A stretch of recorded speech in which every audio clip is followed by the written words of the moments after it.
Hi everybody, I'm John. This is my channel.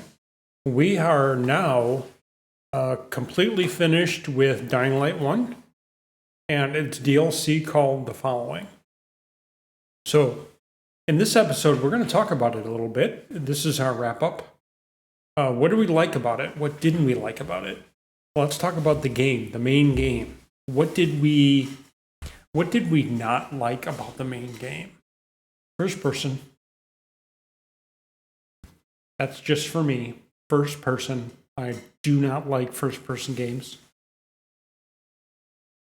However, it's not bad at all in this game.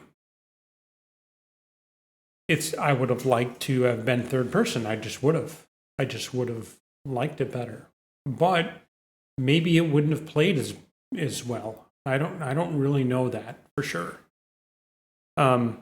So I will say that I liked the first person aspect of this game, but I did not like the first person aspect of this game. So I'm half on that. I don't think it took anything away. I think it actually added. But I like to see my guy. That's just me. So is that a bad thing? It's a bad thing to me. It's a negative point. To me, only to me, probably. You guys out there, you probably think that I'm stupid, because I am. But that's just the way it is for me. Okay, what else was bad? The acting. Oh, yeah. Oh, God. Do I need Academy Award winning actors? No. Do I need, these dudes just sort of fucking making up shit and sounding really, really happy and convinced when they are clearly not, and they shouldn't have been acting that way? Oh, yeah. Well, you know what? It's a negative point. Did it deter me from wanting to play the game? No. Did it make me think the plot was any worse? No. Why am I complaining about it? Fuck if I know. I'm trying to find negative points in the game. All right. What else was bad about the game? I don't think too much. Oh, there were bugs. There were bugs in the every time I tried to go into an area in a building where there were multiple shooters.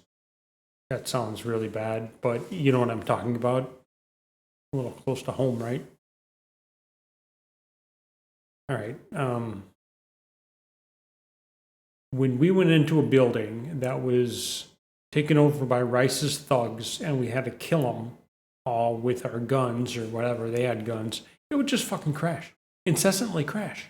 Now, is that a bad part of the game? No. That's on whoever made the game, which I used to know and now I don't. For Techland. No. I don't know.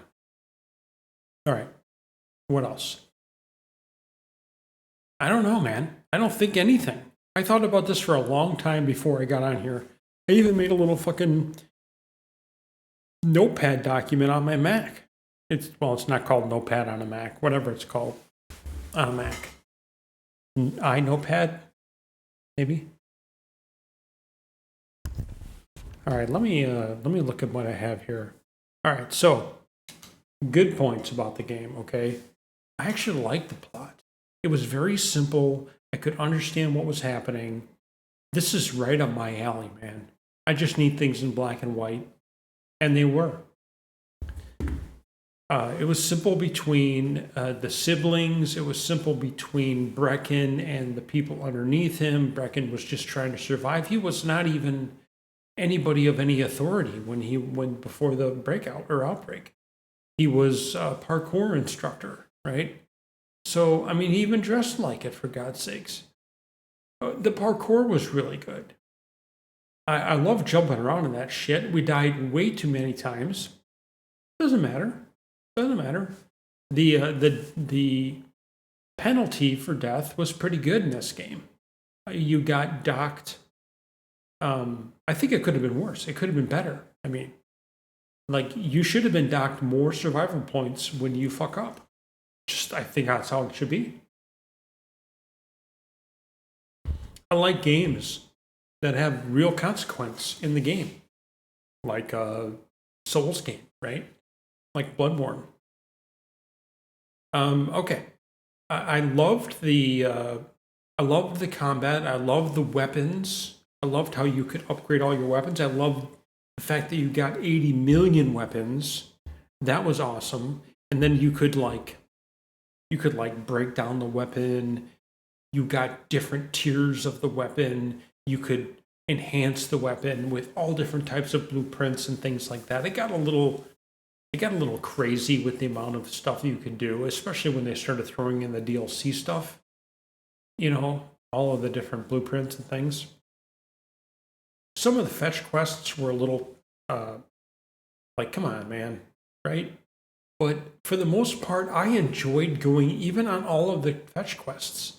I enjoyed going. We did, I think, every single quest of the main game except for the stupid coloring book one or whatever that was. So that was cool. I even liked the boss battle with Rice. I thought that was cool.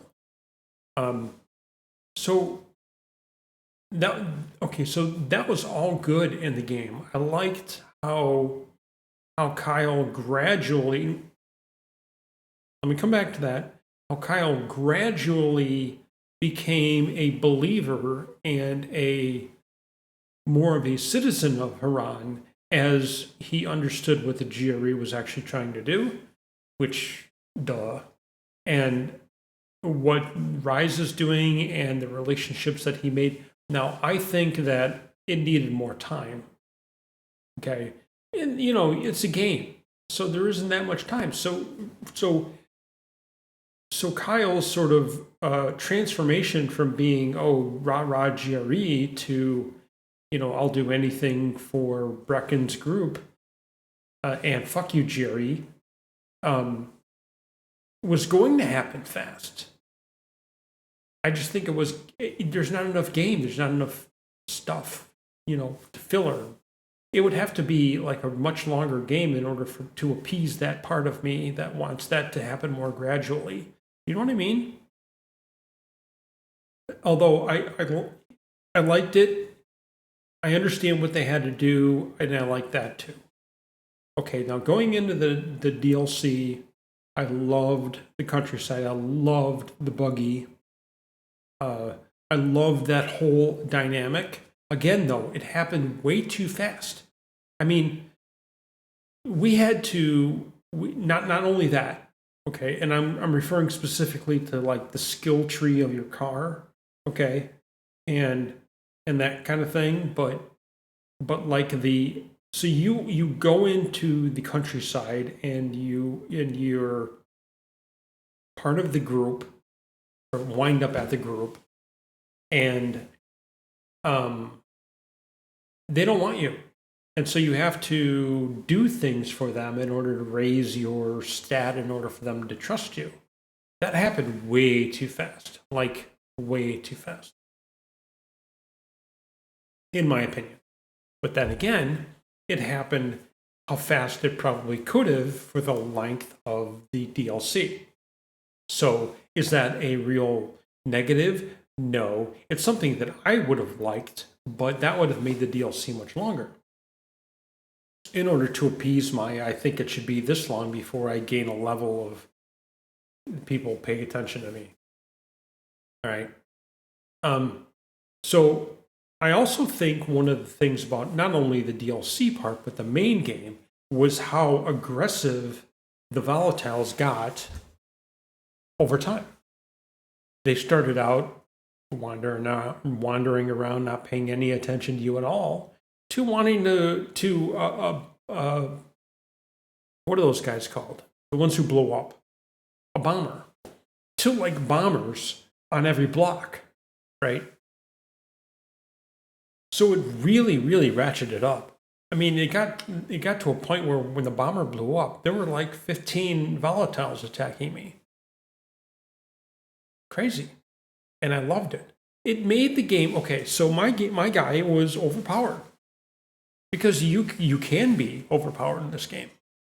But the way that the game is designed, you're still in danger of dying from the actual the zombies, or even the volatiles, even the super volatiles.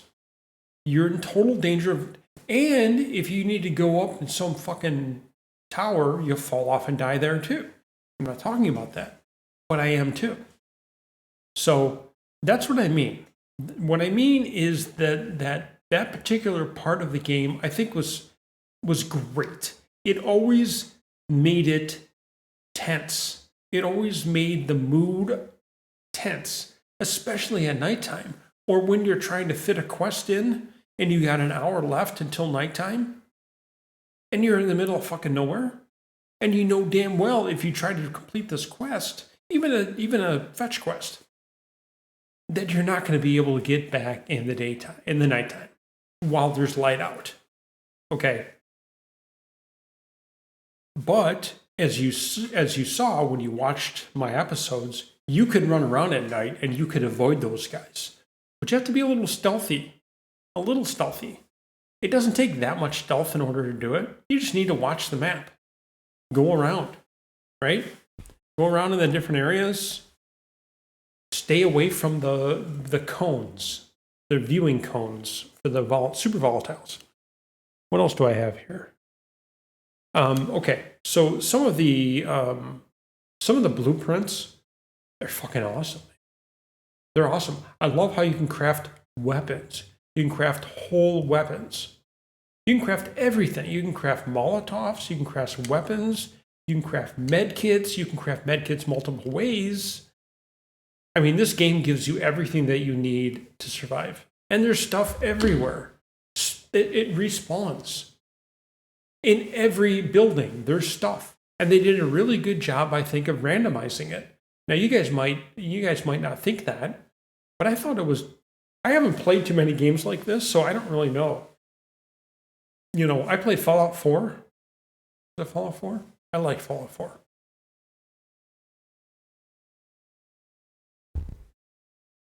So yeah, man. All right. Anything else about this game? Let me see. The interaction between all the different characters, Brecken,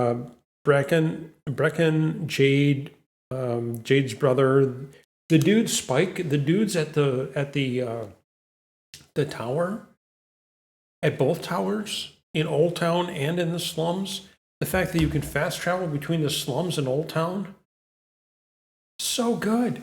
So many, like, there were a few different scenes that were like tense in terms of, oh, you have a minute to get out of this area before it blows up, right? Remember when we had to set those charges for Jade's brother? And then he turns and we have to kill him? That doesn't happen just once, man. And then they play the sad music like I'm supposed to be sad. I'm kind of sad. It was sad, but you know, I mean, this game it's not going to hit me like The Last of Us. It's just not. And then The Last of Us 2, which, you know, left us all crying in the beginning of the fucking game, you know, it's not going to hit me like that either. But it's emotional. They tried to generate stuff. Granted, like I said before, if there was a longer sample size of the game was longer, maybe we would have been more apt to believe characters, more apt to sort of invest our mental energy into them.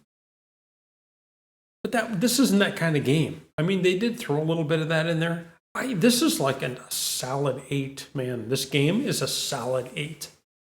The DLC is in terms of DLCs, it's phenomenal. It's a phenomenal DLC. And Techland, those are the dudes who made it. That's why I'm pointing. Techland was constantly adding stuff to the game. All throughout when it was released, all the way up to now. The game came out in 2015 and they're still fucking doing shit. And they have a second one out, which, by the way, we're going to play. So this is getting a solid 8. This might be an 8.5 for me. It might be. It might be an 8.5 for me. I absolutely love it. I hope you guys liked it. I hope you like my playthrough. If you did, please subscribe. And we are going to be tackling Dying Light 2 next. See you soon.